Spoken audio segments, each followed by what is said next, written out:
Hi everyone. और मित्रों, आप लोग कैसे हैं? उम्मीद करते हैं आप अच्छे होंगे, मस्त होंगे। आइए आज हम लोग पढ़ेंगे एक मोटिवेशन क्लास। मोटिवेशन क्लास में हम लोग यह देखेंगे जैसे होता क्या है। हम तो पढ़ाई बहुत करते हैं, खूब पढ़ते हैं, लेकिन जो पढ़ते हैं वह क्या रहता है, याद नहीं रहता।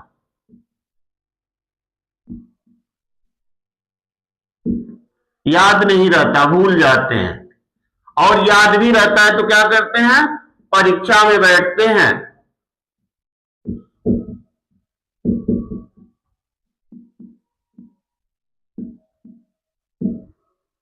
तो प्रश्न नहीं कर पाते। होता है ऐसा सभी के साथ।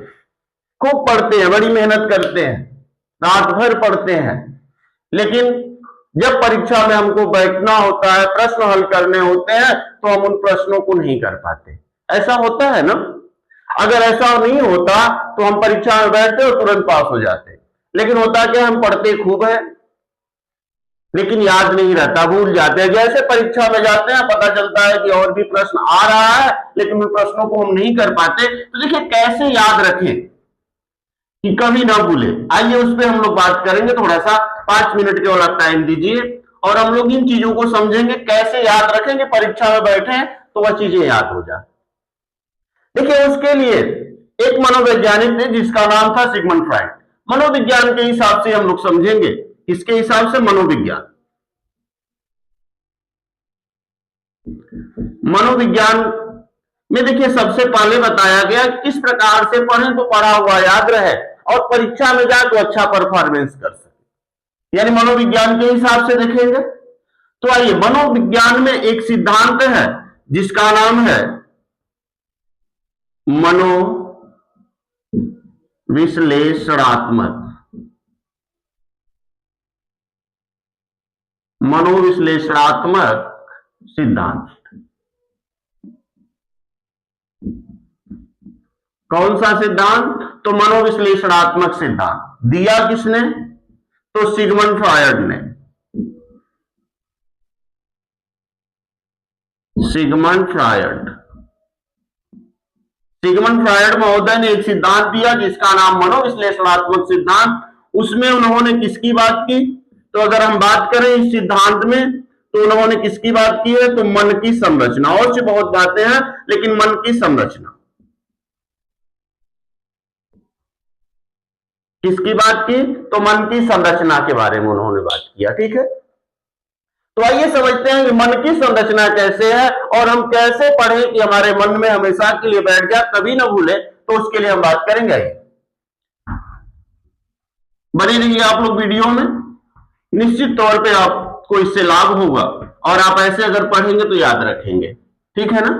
देखिए मन की संरचना में उन्होंने क्या बताया सिगमंड महोदय ने?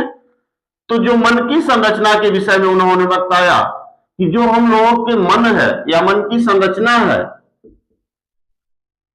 वह कैसी है, किस प्रकार से हमारा मन है और कैसे हम कार्य करते हैं। तो मन की संरचना में उन्होंने कहा कि हमारे मन की संरचना जो हुई है या मन जो हमारा बना है उसमें 3 प्रकार के मन है।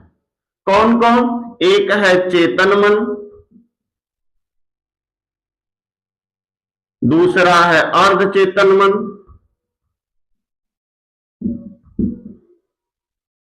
अर्धचेतन मन, और तीसरा है अचेतन मन।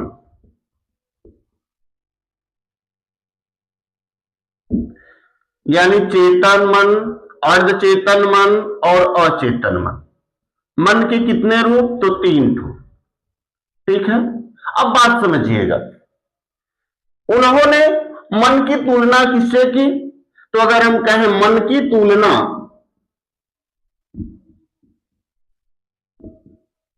मन की तुलना उन्होंने किससे की? तो बर्फ की चट्टान से।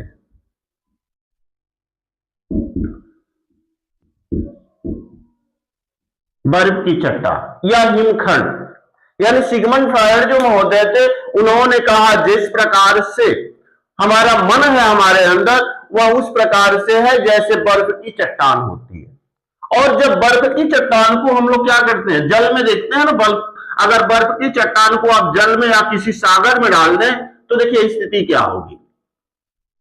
तो अधिक से अधिक भाग क्या हो जाएगा, पानी में डूब जाएगा ना। यानी बर्फ की चट्टान को यदि आप सागर में डाल देते हैं तो आप देखते हैं कि अधिक से अधिक पानी में डूबा हुआ भाग रहता है। उसी प्रकार से उन्होंने कहा जो हमारा मन है, जो अचेतन मन है, वो अधिक से अधिक, मन का भाग क्या है, अधिक से अधिक भाग अचेतन मन है। और उन्होंने इसका मान कितना बताया, तो कहा 9/10 है। यानी अगर हमारे मन में 10 है, मन 10 प्रकार है या 10 मन है, 10 गुना है, तो 9 गुना क्या है, वो अचेतन मन है। और जो 1/10 है वह क्या है, चेतन मन है।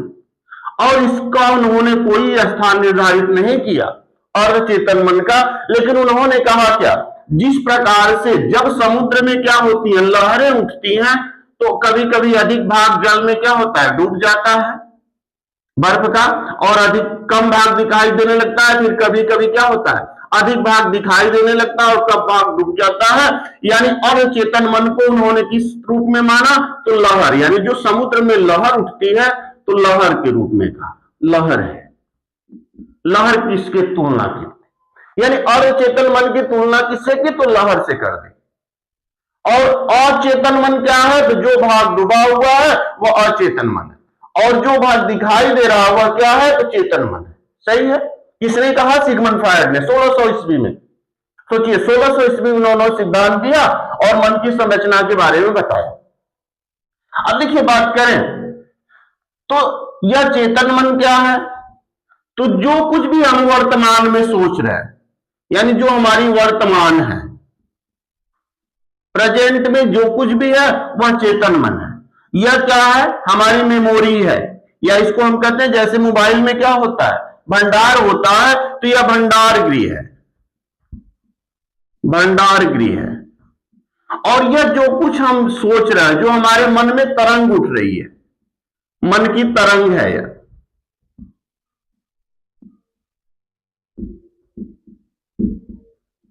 मन की तरंग है अगर कहे तो अर्धचेतन मन है। देखिए यह वर्तमान में जो कुछ हम सोच रहे हैं, जो कुछ पढ़ रहे हैं, वह चेतन मन में पढ़ते हैं, और हम उस मन को कहां पहुंचा देते हैं, फिर करते क्या है, जो कुछ हमने पढ़ा है आज, अब उसको हम किसको दे देते हैं, तो अचेतन मन को देते हैं, क्योंकि यही क्या है, भंडार गृह है। जो भंडार गृह है तो हम इसी को दे देते हैं। लेकिन हम गलती क्या करते हैं कि हमने तो दे दिया, लेकिन जब हमने दिया तो हमें क्या करना चाहिए, उस चीज को याद करने के लिए बार बार हमको क्या करना रहना चाहिए, तो बार बार हमको रिवीजन करना चाहिए ना, हाँ, दोहराते रहना चाहिए।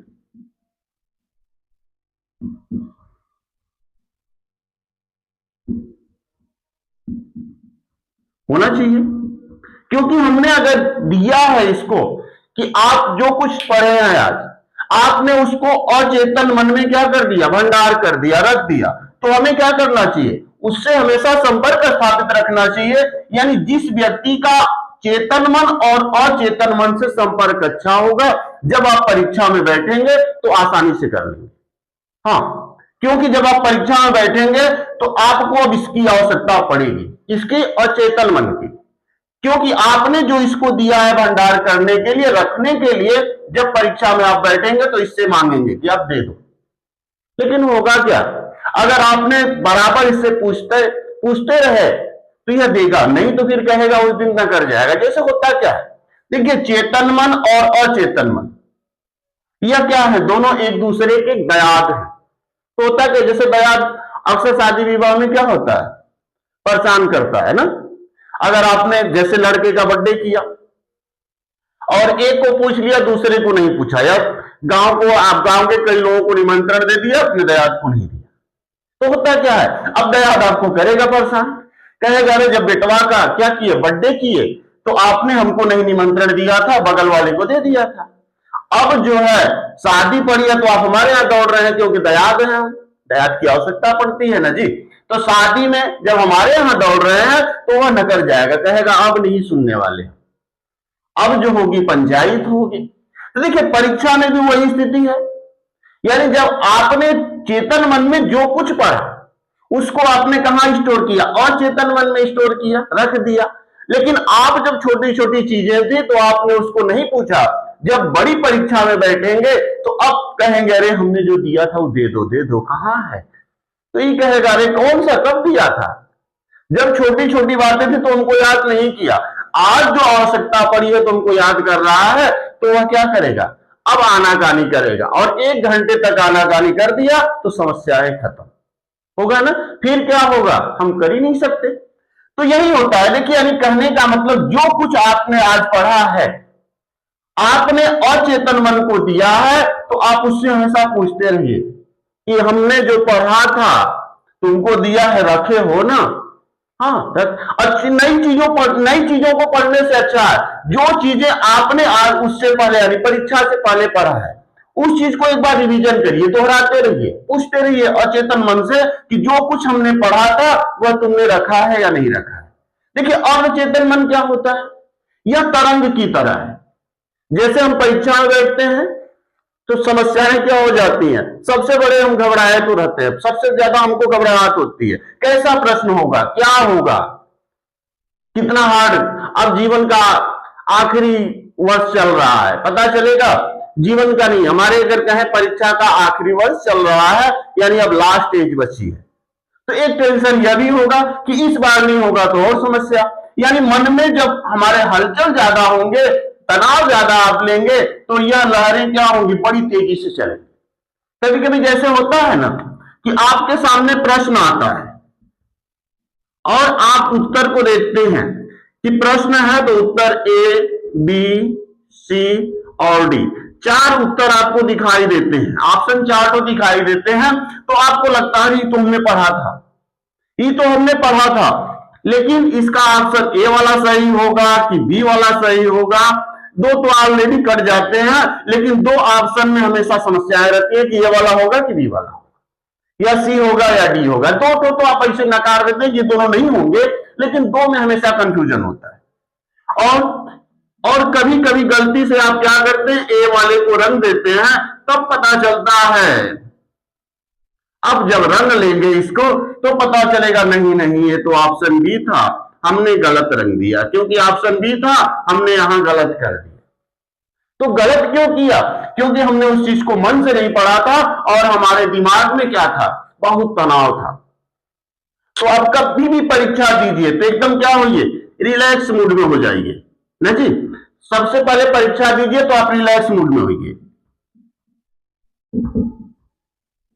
एकदम रिलैक्स होकर परीक्षा दीजिए, कोई तनाव नहीं। हाँ, ये आखिरी परीक्षा नहीं है, इस जीवन का एक क्या है? एक तो पड़ाव है, और एक परीक्षा देने गए, कोई बात नहीं, आप रिलैक्स होकर देंगे तो अच्छा क्वेश्चन कर लेंगे। लेकिन जितना अधिक तनाव में रहेंगे, यानी जितनी अधिक तूफान मन में चलेगा, उतनी तेजी से लहरें चलेंगी। तो जब मन का अधिक भाग यानी चेतन मन का अधिक भाग जब डूब जाएगा उसमें, तो जो चीजें आपने याद किया है वो भी भूल जाता है। जैसे होता है ना, कभी किसी चीज को जैसे मार्कर ही है, चाहे कोई चीज है, जब हम जल्दबाजी में कहीं रख देते हैं तो भूल जाते हैं हमने रखा था, लेकिन उसी चीज को अगर मन से रखते हैं तो कभी नहीं भूलते, जीवन भर याद रहता है। यानी कि जो कुछ भी आप पढ़ रहे हैं उसको एकदम एकाग्र होकर पढ़िए, सही है ना? एकदम एकाग्र होकर पढ़िए, हो सके तो उसको एकदम समझते हुए आराम से पढ़िए, कोई दिक्कत नहीं, कम ही पढ़िए, लेकिन एकाग्र होकर जब पढ़ेंगे तो निश्चित तौर पे जो कुछ आपने पढ़ा है वह याद रहेगा, सही है ना? तो देखिए क्या हुआ, चेतन मन यानी जो वर्तमान में आपने पढ़ा है उसको कहां रख दिया? भविष्य के लिए आपने रखा अचेतन मन।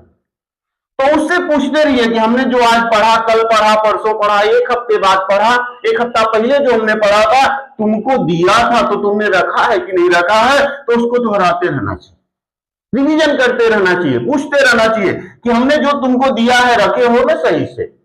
तब परीक्षा के टाइम जब बीच बीच में उससे पूछते रहेंगे तो परीक्षा के टाइम आपको जो अचेतन मन है वह आपको दे देगा, कहेगा हाँ रखे थे, तुम पूछ भी रहे थे, अब ले लो। तो आप आसानी से कर सकते हैं।